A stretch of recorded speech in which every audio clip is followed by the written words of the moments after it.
Ini yang membedakan yang tadi ya.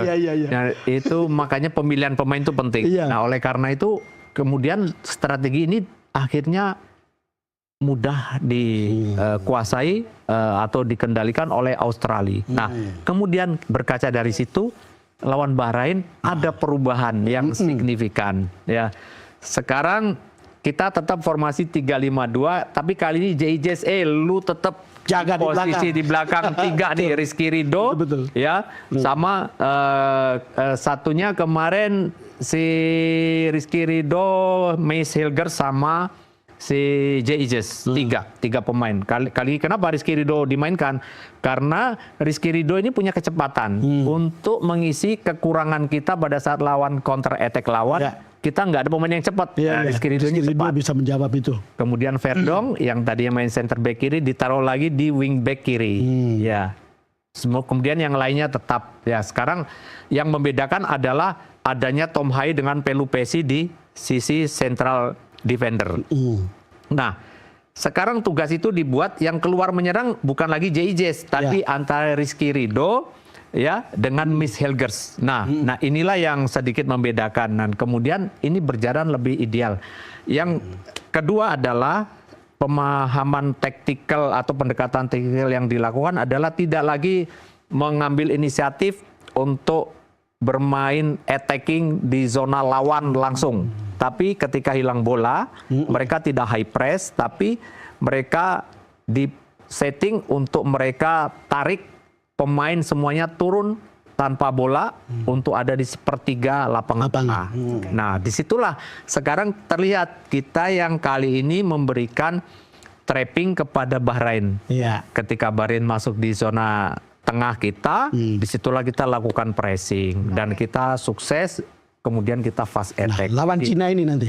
Nah, lawan Cina tentu berkaca dari 2 pertandingan itu, di pertandingan di China kita ball possession hampir 70% lawan 76% menurut betul, kita menang. Tapi akhirnya kita kalah. Oleh karena itu lawan China menurut saya kita harus waspadai.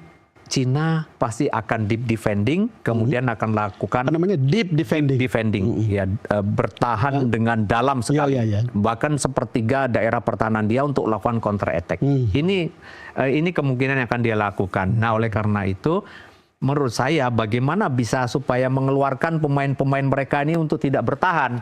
Kita harus memberikan ruang kepada Cina untuk mereka keluar. Nah, oleh karena itu jangan lakukan high press, tapi kita harus ada 2 opsi. Apakah mau di middle third bertahannya atau di sepertiga lapangan tengah, atau kita mau bertahan di on half atau di daerah sendiri. Jadi pilihannya itu. Nah, kalau mau di lapangan tengah seperti kemarin lawan Bahrain.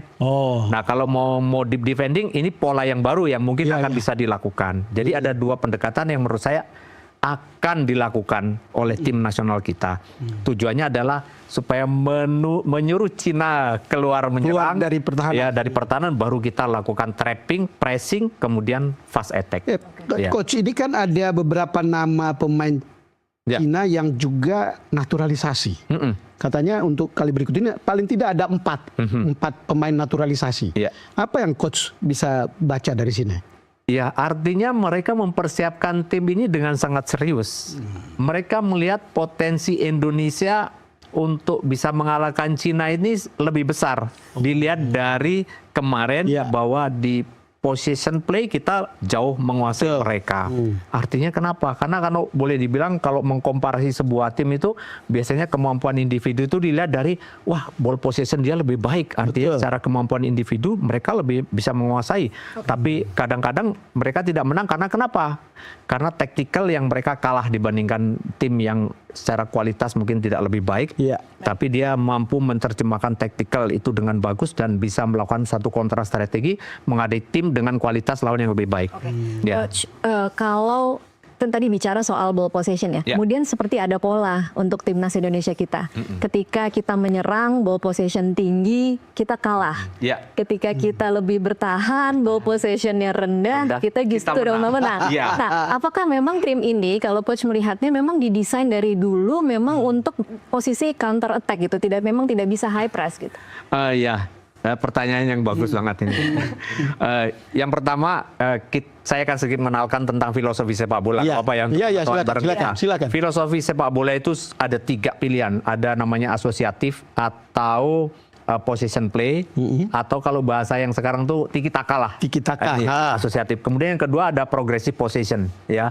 Progressive possession itu bagaimana bermain dengan cepat, memindahkan bola ke depan secepat mungkin, tapi melalui satu blok mulai dari pertahanan ke gelandang sampai penyerang. Yang terakhir adalah direct play. Nah, direct play ini orang yang sering bilang permainan yang menggampangkan, mengefisiensikan permainan untuk bola berada di langsung bawa ke depan. Ya, langsung ke depan melalui banyak long ball lah gitu. Dan tim kita itu memang jujur kita akui ketika di fase ST menjadi pelatih tim nasional kita selalu menggunakan pendekatan yang lebih dominan untuk tim ini dirancang bagaimana membangun pertahanan yang kuat. Kemudian melalui satu situasi tertentu yang diciptakan, kemudian menyerang dengan cepat. Nah, pendekatan inilah yang kemudian terus dilakukan oleh pemain dalam banyak pertandingan. Makanya ketika kita melakukan sesuatu yang sedikit berbeda, ya ketika lawan Australia, dan ketika dengan pelatih baru, tentu, yang sebetulnya belum sangat mungkin dimengerti tentang kebiasaan pemain dalam tactical yang kemarin, ya walaupun sudah melihat dalam video, ataukah mungkin ada unsur ingin mencoba dengan sebuah situasi yang baru, dengan suasana baru, dengan taktik baru. Itu juga bagian dari mungkin pelatih ingin mengidentifikasi supaya ini loh karakter yang ingin saya mainkan gitu. Itu juga mungkin bisa terjadi. Tapi kalau kita harus bicara jujur, sekarang ini dengan kondisi, dengan waktu yang sangat masih boleh dibilang nggak banyak untuk kita mempersiapkan tim ini, ya itu tadi pilihan yang terbaik adalah mempertahankan cara lama, gaya bermain lama ya cara lama dengan deep defending atau mendesain pertahanan dulu di titik tertentu, ya kemudian kita lakukan serangan cepat. Jadi itu yang mungkin menurut saya paling lebih ideal dibandingkan kita mengambil inisiatif yang akhirnya menimbulkan sebuah risiko yang besar juga. Nah, kalau dengar penjelasan Coach RD, kalau lihat nanti permainan itu, apakah kita akan melihat sejak menit awal, kita akan ada di tempat biasa saja atau langsung menyerang begitu? Ya, biasanya ada 2 cara yang dilakukan oleh seorang pelatih ketika dia menginginkan pertandingan ini bisa dimenangkan dengan cepat. Biasanya dia akan melakukan high press di awal-awal permainan. Awal pertandingan. Tujuannya adalah ketika tim belum siap secara mental, dia membangun organisasi pertahanan untuk membangun komunikasi antar pemain. Itu kadang itu dilakukan. Tujuannya untuk mengacaukan mereka punya koordinasi. Nah, kemudian ada juga pelatih yang justru menunggu untuk lawan yang mengambil inisiatif, tapi saya menyiapkan trapping, menyiapkan jebakan untuk saya ambil di mana, kemudian saya menyerang dengan cepat. Jadi 2 pendekatan itu. Tapi kalau menurut saya, kemungkinan cara yang pertama yang kemungkinan akan diambil, ya, karena kita lihat atmosfer Stadion Utama Senayan akan menjadi satu acuan untuk ini akan mungkin kita coba 10 menit pertama kita melakukan tekanan terhadap lawan, dan ini momentum. Tapi tentu berdasarkan pengalaman kita juga jangan kita ingat struktur pertahanan harus dijaga, jangan dilupakan karena pengalaman main di Australia itu betul-betul harus menjadi ukuran. Itu yang saya katakan, karena ini kan pertandingan home. Beda tentu dengan pertandingan away. Betul. Gitu, kira-kira ya. Betul. Kalau lihat nanti di Senayan. Gitu. Ya kalau lihat seperti ini, saya nggak tahu ya, kan kadang-kadang kita berpikir kita optimis, tapi tiba-tiba gol di menit-menit awal ke kita kan, artinya begini, Cina dalam posisi seperti itu ketika dia tahu bahwa ini pertandingan tandang gitu, dia akan melakukan apa? Saya pikir kandang saja dia akan melakukan taktik menunggu kita, apalagi nih sekarang dia main away, kan gitu logikanya. Itu logikanya gitu. Jadi pasti dia tahu Indonesia akan sangat butuh kemenangan dan pasti Indonesia akan keluar menyerang. Iya. Jadi dari situ kita sudah bisa membaca bahwa kemungkinan besar Cina yang akan dominan menunggu. Oke. Kita bahas pemain-pemain ya. Ada Beckham Putra yang baru dipanggil menggantikan Septian Bagaskara karena cedera. Anda melihatnya ini upaya untuk menghapus dahaga Bobotoh kah, atau kebetulan kan dari Persib.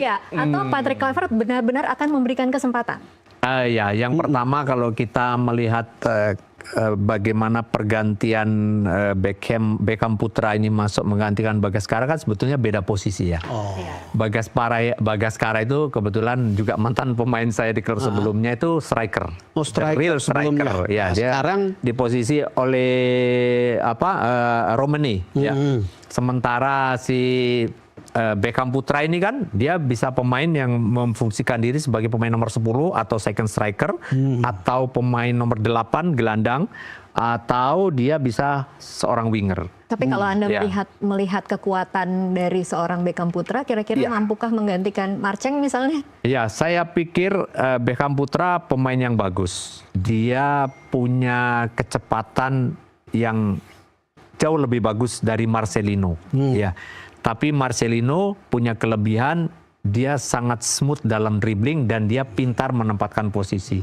Nah, saingan untuk Beckham Putra ini menurut saya ada pada Yaakob Sayuri, Egy Maulana Fikri, dan Lily Pali. Inilah pemain yang akan bersaing ya dengan Beckham Putra menurut saya. Kalau urutannya seperti itu, mungkin Beckham Putra adalah urutan nomor 4 dong berarti ya? Saya nggak mengatakan itu, tapi semua akan dilihat dalam proses latihan yang akan berlangsung, dan sekali lagi kebutuhan tim.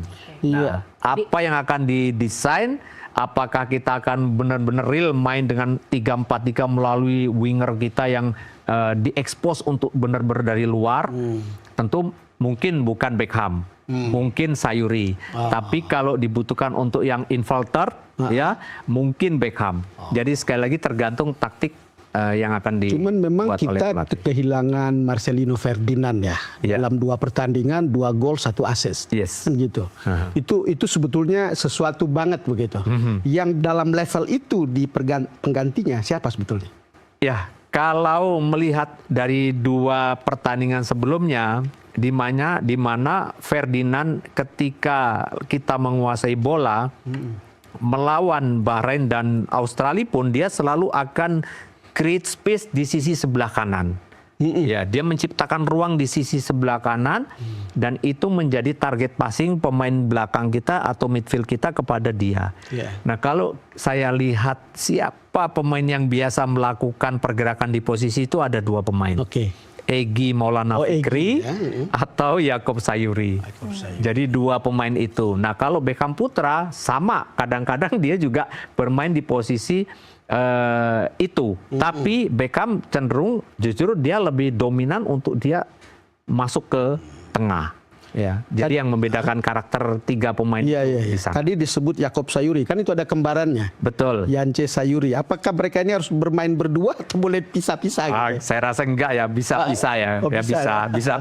Soalnya kembar identik. Oh iya, memang ada beberapa momen di mana mereka kadang-kadang kalau si adiknya sakit, kakaknya juga ikut merasakan hal yang sama. Itu menariknya. Itu menarik memang. Tapi saya rasa di beberapa pertandingan juga kemarin ada beberapa kali ketika Yaakob istirahat, Yance yang main, atau sebaliknya Yance istirahat, Yaakob yang main. Dan dua-duanya kebetulan posisinya bisa sama bisa beda. Karena Yance itu lebih banyak bisa bermain di beberapa posisi. Ya, saya pernah lihat Yance main di center back, pernah main di wing back, kemarin juga main di winger. Tadi kalau pelatih meninggalkan salah satunya, oke lah. Saya rasa oke, nggak ada masalah. Yang penting masih ada di tim nasional Indonesia. Coach, ada 4 pemain yang pernah masuk di timnas, tidak dipanggil, kemudian dipanggil lagi. Stefano Lili Ali, Asnawi Mangkualam, dan Sayuri bersaudara itu masuk. Menurut Coach, kira-kira mereka akan bisa cepat beradaptasi dengan tidak dengan coach baru, dengan pola bermain saat ini? Ya, saya selalu percaya kepada apa yang diperlihatkan bagaimana mereka bermain di kompetisi. Kita ingat pemain kita yang kemarin sangat bagus bermain, Ricky Kambuaya. Ya. Sebelum dia main lawan Bahrain, di kompetisi dia main luar biasa. Dan itu bisa diterjemahkan dengan sangat baik ketika lawan Bahrain. Nah, saya juga melihat beberapa kali, ini mulai nih Egy Maulana Fikri, kemudian Yaakob Yance Sayuri, dan Beckham Putra bermain, dan Lily Pali juga bermain di kompetisi, mereka luar biasa. Dan saya pikir apa yang sudah diperlihatkan dalam beberapa minggu terakhir bersama klubnya, itu saya yakin 100% dia akan bisa bermain dengan performa seperti itu. Karena itu biasanya apa ya, kita itu inline gitu. Kita bisa tahu bahwa kondisi pemain itu, performa pemain itu sangat signifikan dengan penampilan mereka sebelum-sebelumnya. Kalau lihat penjelasan Coach RD, apakah itu berarti pemain lokal non naturalisasi nanti akan lebih banyak kali ini yang masuk dalam tim? Yes, menurut saya kemarin ada penggantian pemain ketika lawan Bahrain ya, yang menurut saya jujur ada beberapa pemain-pemain yang kalau pada waktu itu ada di skuad kita ya, itu mereka sebetulnya mampu menggantikan perannya ya. Contoh di sisi kanan ada Asnawi Mangkualam yang menurut saya juga nggak kalah kok sama Kevin Dix, nggak kalah ya. Kemudian juga kita juga punya pemain sayap nggak kalah kok sama Orat Maun. Di posisi itu ada Yaakob Sayuri, ada Egy Maulana Fikri yang saya waktu berapa kali saya sampaikan, karena sekarang dengan kompetisi kita yang menurut saya juga persaingannya semakin ketat dan banyak pelatih-pelatih yang punya taktikal berbeda di setiap klub, itu menambah wawasan pemain-pemain kita untuk improve lebih baik lagi, dan itu yang menurut saya terjadi saat ini. Dan ini baik sekali untuk pemain-pemain, akhirnya ketika mereka dimainkan, saya yakin mereka tidak kalah kualitas. Oke, sebelum kita break lagi sedikit saja, Martin Paes kan tidak akan main, jadi Emil akan debut. Kira-kira coach melihatnya bagaimana? Ya, saya rasa Emil experience sekali ya, dengan klub-klub besar dia, dan kemudian juga tidak mainnya Martin Paes, saya rasa tidak terlalu banyak mengganggu kekuatan tim ya. Karena tidak, menurut saya ya, saya percaya. Dan tinggal sekarang bagaimana kita mendesain tim belakang pertahanan kita ini harus waspada mengantisipasi serangan balik cepat lawan, dan ini yang menurut saya harus benar-benar diperhatikan. Oke, kita harus break dulu sejenak.